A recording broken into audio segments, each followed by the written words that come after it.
परमेश्वर की हजूरी में बैठे सारे भैन भरावां नूं प्यार भरी जय मसीह दी। अज सवेर के समय में आपां परमेश्वर की हजूरी में इकट्ठे होए हां। आओ अज दिन की किरपा दे लई परमेश्वर जी का धन्नवाद करते हुए प्रार्थना करिए। Hallelujah hallelujah hallelujah hallelujah. धन्नवाद धन्नवाद धन्नवाद पिता परमेश्वर मसीह नाल असीं तुहाडा धन्नवाद करते हैं, तुहाडा शुक्र करते मेरे प्रभु जी अज दे सुंदर दिन दे लई मेरे पिता। जो अज दा इह खास दिन तुसीं साडी जिंदगी में दिता मेरे प्रभु जी। जीवतां धरती उत्ते जीवित रखिया मेरे पिता परमेश्वर। अनमोल सांसां दी पूंजी बख्शी मेरे प्रभु जी। पिता रात भर तुसीं सानूं संभाल के रखिया प्रभु। असीं विश्वास करदे कि दिन दे वेले भी तुसीं सानूं संभाल के रखोगे। असीं अपने दिन दे सारे भलां नूं तुहाडे ताकत हत्थ विच सौंपदे होए अपने दिन की शुरुआत तुहाडे पाक वचन दे नाल करन जा रहे मेरे पिता परमेश्वर। साडी मदद करना मेरे प्रभु जी के दिता होया अज दा इह खास वचन साडे हिरदिਆਂ दे अंदर जमा हो जाए और कोई भी शैतान की शक्ति इस नूं साडे कोलों चुरा ना पावे। तुहाडा अज दा इह खास वचन साडे लई हज़ार गुना बरकत नूं लैके आवे और असीं परमेश्वर के नाम विच वाधे और तरक्की करते जाइए। असीं ये मंगदे हां साडे प्रभु यीशु मसीह जी के नाम विच आमीन। अज आपां परमेश्वर के वचन च जाणांगे कि परमेश्वर ने घर के लड़ाई झगड़िਆਂ नूं लैके एक पति पत्नी नूं की हुक्म दिते आ वो जानने के लिए आपां पढ़ांगे। एफसीआ 4 दी 26 नंबर आयत नूं। तुसीं गुस्से तां होवो पर पाप ना करो, सूरज तुहाडे क्रोध उत्ते ना डुੱਬ जावे ਅਤੇ ना शैतान नूं थां दिओ। हालेलुया। प्रभु दे वचन सानूं की दसदा कि परिवारां विच लड़ाई झगड़े हुंदे आ पर तुसीं क्रोध करो, पर इन्ना भी क्रोध ना करो कि उस तुहाडे गुस्से नूं उस झगड़े नूं किन्ने दिन गुजर जाण और उस लड़ाई झगड़े का फायदा चक के शैतान तुहाडी जिंदगी में काम करे।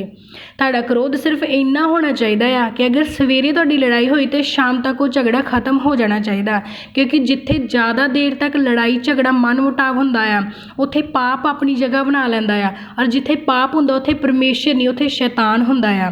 इसलिए आप अपने लड़ाई झगड़े नूं इन्ना लंबा नहीं करना कि उस विच आके शैतान अपनी जगह बनावे, क्योंकि पति पत्नी के रिश्ते नूं इस धरती के किसी इंसान ने नहीं जोड़िया, उन्होंने परमेश्वर ने जोड़िया आ। प्रभु जी ने कहा कि वो एक देह होके रहन, वो आपस में मिले रहन।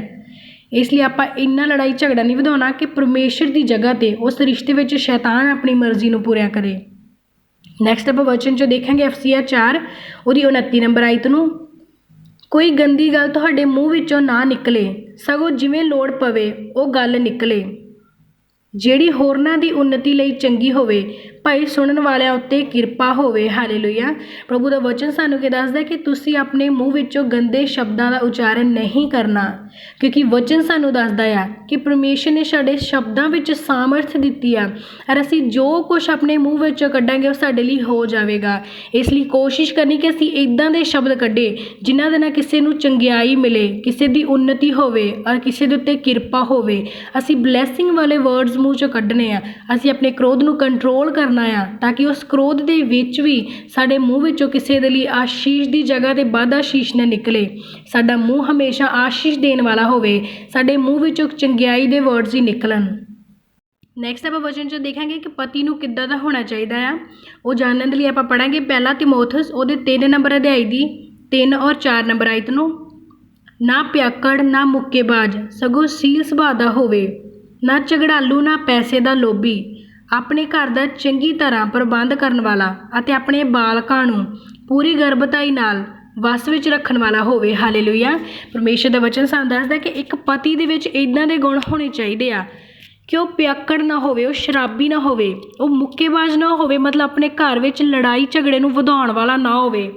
क्योंकि वचन च लिखिਆ तुसीं क्रोध कर सकते हैं पर मारपीट नहीं कर सकते, तुसीं अपनी पत्नी उत्ते हत्थ नहीं उठा सकते। तुहानूं शील सुभाਅ दा होना चाहिए आ, झगड़ालू नहीं होना चाहिए, पैसे का लोभी भी नहीं होना चाहिए, क्योंकि एक परिवार दे विच तुहानूं प्रेम दे नाल आपसी मिलाप दे नाल रहण दी जरूरत आ। तुसीं अपनी पत्नी दे उत्ते मारपीट नहीं कर सकते। कहते कि एक घर का चंगी तरह प्रबंध करने वाला होना चाहिए और अपने बालकों को कंट्रोल पेश करने वाला होना चाहिए है। आप जानते हैं इस धरती उत्ते की चलता है कि बहुत सारे घरों में लड़ाई झगड़ा होने के कारण उन्होंने बच्चे गलत संगति में पै जाते हैं, क्योंकि बच्चे जो देखते हैं उही करते हैं। इसलिए आप अपने घर का माहौल इदां दा रखना है कि साडी आउण वालियां पीढ़ियां सानूं वेख के कुछ चंगियां गल्लां नूं सीखण, साडे परिवार विच आग्याकारी होवे, साडे बच्चे परमेश्वर दे नाल जुड़े होण, आपस विच पति पत्नी दा प्रेम होवे और वो परमेश्वर दी हजूरी विच बने रहन। नैक्सट आप वचन च जाणांगे पहला कुरंथियां उहदे 7 नंबर अध्याय दी 5 नंबर आयत नूं। ਤੁਸੀਂ ਇੱਕ ਦੂਏ ਤੋਂ ਅੱਡ ਨਾ ਹੋਵੋ ਪਰ ਥੋੜ੍ਹੇ ਚਿਰ ਲਈ, ਔਰ ਇਹ ਵੀ ਤਦ ਜੇ ਦੋਹੇ ਧਿਰਾਂ ਦੀ ਸਲਾਹ ਹੋਵੇ, ਤਾਂ ਜੋ ਤੁਹਾਨੂੰ ਪ੍ਰਾਰਥਨਾ ਕਰਨ ਲਈ ਵੇਲ ਮਿਲੇ ਅਤੇ ਫਿਰ ਇਕੱਠੇ ਹੋਵੋ, ਭਾਈ ਸ਼ੈਤਾਨ ਤੁਹਾਡੇ ਅਸੰਜਮ ਦੇ ਕਾਰਨ ਤੁਹਾਨੂੰ ਪਰਤਿਆਵੇ ਨਾ। ਹਾਲੇਲੂਇਆ। ਪ੍ਰਭੂ ਦਾ ਵਚਨ ਸਾਨੂੰ ਕੀ ਦੱਸਦਾ ਆ? ਇੱਕ ਪਤੀ ਪਤਨੀ ਨੂੰ ਹੁਕਮ ਦਿੱਤਾ ਹੋਇਆ ਕਿ ਤੁਸੀਂ ਇੱਕ ਦੂਜੇ ਤੋਂ ਅੱਡ ਨਾ ਹੋਵੋ, ਕਿਉਂਕਿ ਪਰਮੇਸ਼ਰ ਤਲਾਕ ਦੇ ਖਿਲਾਫ ਆ। ਕਿਉਂਕਿ ਉਹਨਾਂ ਨੇ ਕਿਹਾ ਕਿ ਜਿਹੜੀ ਚੀਜ਼ ਨੂੰ ਪਰਮੇਸ਼ਰ ਨੇ ਜੋੜ ਦਿੱਤਾ ਉਹਨੂੰ ਅੱਡ ਕਰਨ ਦਾ ਅਧਿਕਾਰ ਇਨਸਾਨ ਨੂੰ ਨਹੀਂ ਹੈਗਾ। ਇਸ ਲਈ ਉਹ ਕਹਿੰਦੇ ਕਿ ਤੁਸੀਂ ਗੁੱਸਾ ਹੋਵੋ ਪਰ ਥੋੜ੍ਹੇ ਸਮੇਂ ਦੇ ਲਈ, ਪਰ ਤੁਸੀਂ ਇੱਕ ਦੂਜੇ ਤੋਂ ਅੱਡ ਨਹੀਂ ਹੋਣਾਗਾ। ਤੁਸੀਂ ਆਪਸ ਵਿੱਚ ਸਲਾਹ ਕਰਨੀ ਆ, ਇੱਕ ਦੂਜੇ ਨੂੰ ਮਾफ़ ਕਰਨਾ ਆ।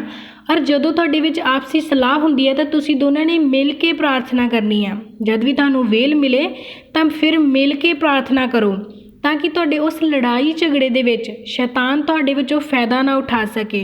ਤੁਹਾਡੇ ਆਪਸੀ ਝਗੜੇ ਦੇ ਵਿੱਚ, ਤੁਹਾਡੇ ਆਪਸੀ ਕੁੜੱਤਣ ਦੇ ਵਿੱਚ ਸ਼ੈਤਾਨ ਹੋਰ ਜ਼ਹਿਰ ਨਾ ਘੋਲ ਸਕੇ।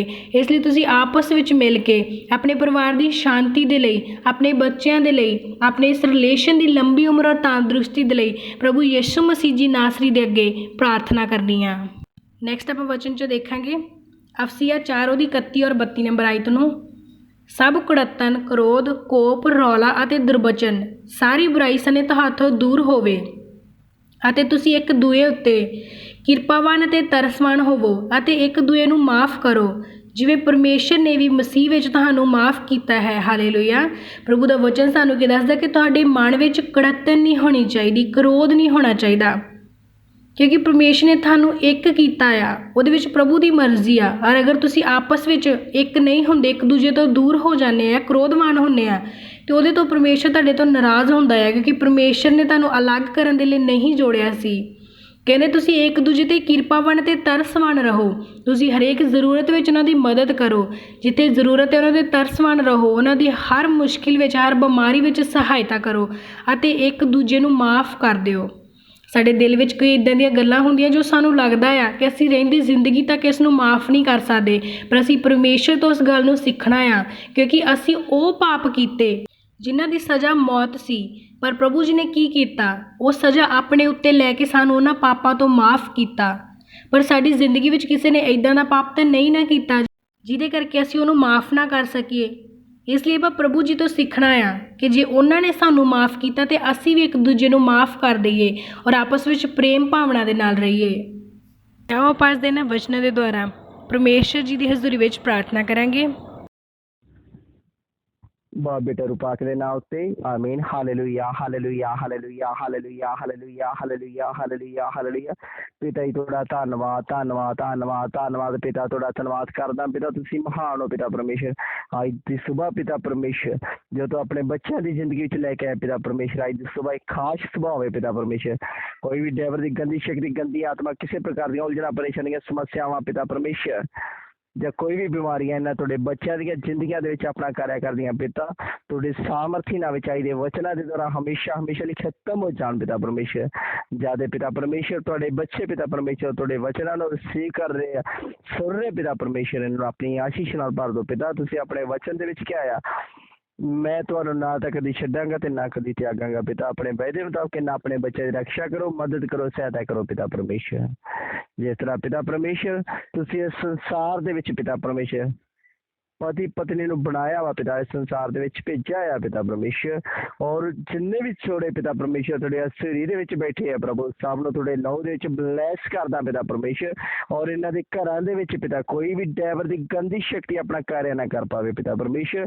ਇਹਨਾਂ ਦੀਆਂ ਜ਼ਿੰਦਗੀਆਂ ਦੇ ਵਿੱਚ ਪਿਤਾ ਪਰਮੇਸ਼ਰ ਕੜਵਾਹਟ ਪਾਉਣ ਵਾਲੀ ਗੰਦੀਆਂ ਸ਼ਕਤੀਆਂ ਔਰ ਕੜਵਾਹਟ ਪਾਉਣ ਵਾਲੀਆਂ ਗੰਦੀਆਂ ਆਤਮਾ, ਲੜਾਈ ਝਗੜੇ ਵਾਲੀਆਂ ਆਤਮਾ ਪਿਤਾ ਪਰਮੇਸ਼ਰ ਜੋ ਪਤੀ ਪਤਨੀ ਦੇ ਰਿਸ਼ਤੇ ਦੇ ਵਿੱਚ ਦਰਾਰ ਪਾਉਣ ਦੀ ਕੋਸ਼ਿਸ਼ ਕਰਦੀਆਂ, ਤੁਹਾਡੇ ਸਾਮਰਥੀ ਨਾਲ ਦਾ ਹਮੇਸ਼ਾ ਹਮੇਸ਼ਾ ਲਈ ਖਤਮ ਹੋ ਜਾਣ ਪਿਤਾ ਪਰਮੇਸ਼ਰ। ਔਰ ਤੁਹਾਡੇ ਬੱਚੇ ਬਲੈਸ ਹੋ ਜਾਣ ਪਿਤਾ। ਇਹ ਆਪਣੇ ਕੰਮਾਂ ਕਾਰਾਂ ਦੇ ਵਿੱਚ ਪਿਤਾ ਪਰਮੇਸ਼ਰ ਆਪਣੇ ਕੰਮ ਕਰਦੇ ਹੋਏ ਪਿਤਾ ਪਰਮੇਸ਼ਰ ਆਪਣੇ ਨੰਨੇ ਬੱਚਿਆਂ ਦੀ ਪਰਵਰਿਸ਼ ਸਹੀ ਤਰੀਕੇ ਨਾਲ ਕਰਨ ਪਿਤਾ ਪਰਮੇਸ਼ਰ। ਔਰ ਆਪਣੇ ਬੱਚਿਆਂ ਨੂੰ ਪਿਤਾ ਤੁਹਾਡੇ ਨਾਮ ਦੀ ਤਾਲੀਮ ਦੇਣ ਪਿਤਾ ਪਰਮੇਸ਼ਰ, ਤਾਂ ਜੋ ਪਿਤਾ ਪਰਮੇਸ਼ਰ ਇਹਨਾਂ ਦੇ ਬੱਚੇ ਪਿਤਾ ਪਰਮੇਸ਼ਰ ਵੱਡੇ ਹੋ ਕੇ ਪਿਤਾ ਤੁਹਾਡੇ ਔਰ ਆਪਣੇ ਮਾਂ-ਬਾਪ ਦੇ ਨਾਂ ਨੂੰ ਰੌਸ਼ਨ ਕਰਨ ਵਾਲੇ ਬੱਚੇ ਬਣ ਜਾਣ ਪਿਤਾ। ਪੂਰੇ ਪਰਿਵਾਰਾਂ ਨੂੰ ਤੁਹਾਡੇ ਨਾਮ ਵਿੱਚ ਬਲੈਸ ਕਰਦਾ ਤੇ ਆਜ਼ਾਦ ਕਰਦਾ ਪਿਤਾ। ਤੁਹਾਡੇ ਦਾਸ ਦਾ ਪ੍ਰਾਰਥਨਾ ਕਰਨਾ ਆਸ਼ੀਸ਼ ਤੇ ਬਰਕਤ ਦਾ ਕਾਰਨ ਬਣੇ ਪੂਰੇ ਫੈਮਲੀਆਂ ਨੂੰ ਪਿਤਾ, ਪੂਰੇ ਘਰਾਣਿਆਂ ਨੂੰ ਪਿਤਾ, ਪੂਰੇ ਮਾਨਵ ਜਾਤੀ ਨੂੰ ਤੁਹਾਡੇ ਲਹੂ ਵਿੱਚ ਬਲੈਸ ਕਰਦਾ ਹੋਇਆ ਮੈਂ ਤੁਹਾਡੇ ਸਾਮਰਥੀ ਨਾਲ ਲੈ ਕੇ ਮੰਗਦਾ। ਆਮੀਨ। ਆਮੀਨ।